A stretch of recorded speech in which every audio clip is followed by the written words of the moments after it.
আসসালামু আলাইকুম।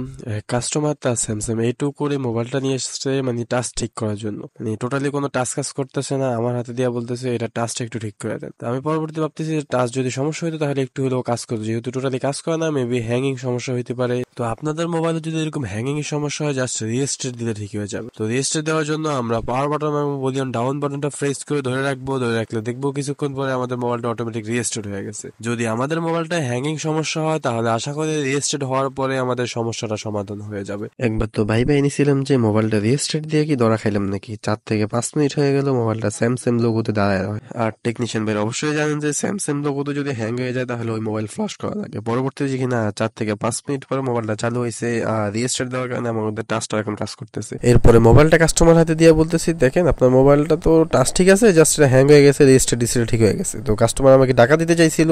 এই ছোট একটা কাজের জন্য কাস্টমার থেকে বিল নেওয়া উচিত হবে কিনা অবশ্যই কমেন্ট করে যাবেন।